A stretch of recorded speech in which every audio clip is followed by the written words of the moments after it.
સાબરકાંઠા જિલ્લાના પ્રાંતિજ ખાતે પ્રાંતિજ બ્રહ્મ સમાજ દ્વારા ભગવાન પરશુરામની જન્મજયંતિની ધામધૂમપૂર્વક ઉજવણી કરવામાં આવી હતી।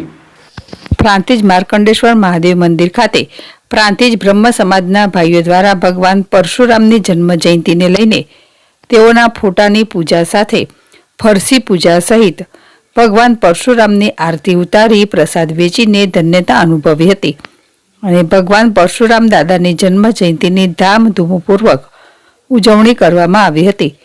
તો આ પ્રસંગે યોગેશભાઈ રાવલ, રાકેશભાઈ રાવલ, આશીષભાઈ પંડ્યા, બકુલભાઈ પંડ્યા, પ્રકાશભાઈ મહારાજ, નટુભાઈ બારોટ, પરાગભાઈ પંડ્યા, જિગ્નેશભાઈ પંડ્યા, સુનિલભાઈ પંડ્યા, શૈલેષભાઈ, કુલદીપભાઈ સહિત પ્રાંતિજ ખાતે રહેતા બ્રહ્મ સમાજના આગેવાનો કાર્યકરો સાથે બ્રહ્મ સમાજના ભાઈઓ મોટી સંખ્યામાં ઉપસ્થિત રહ્યા હતા।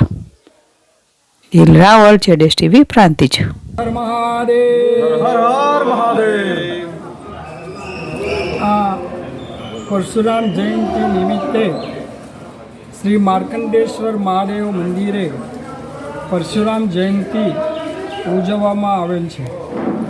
આમાં ગામના ભક્તો, વિશ્વ હિન્દુ પરિષદ, બજરંગ દળના સભ્યો તેમજ બ્રહ્મ સમાજ અને બીજા તમામ જ્ઞાતિના ભાઈઓ એ અહીંયા હાજર રહીને આ પ્રસંગને દીપાવ્યો છે। પરશુરામ ભગવાને જે અનિષ્ટો દૂર કરવા માટે ધરતી ઉપરથી જે રૂપ ધારણ કરેલ અને અનિષ્ટો દૂર કરેલા, એટલે એ એમનું ફરસી ધારણ કરેલ છે અને ધનુષબાણ પણ ધારણ કરેલ છે।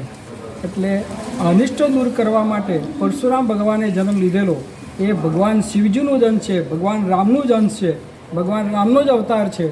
એટલે આ પરશુરામ જયંતિ નિમિત્તે ઠેર ઠેર જગ્યાએ ફક્ત બ્રાહ્મણો જ નહીં પરંતુ તમામ સમાજના માણસો આ પરશુરામ જયંતિ કરે છે। જય પરશુરામ મહારાજ।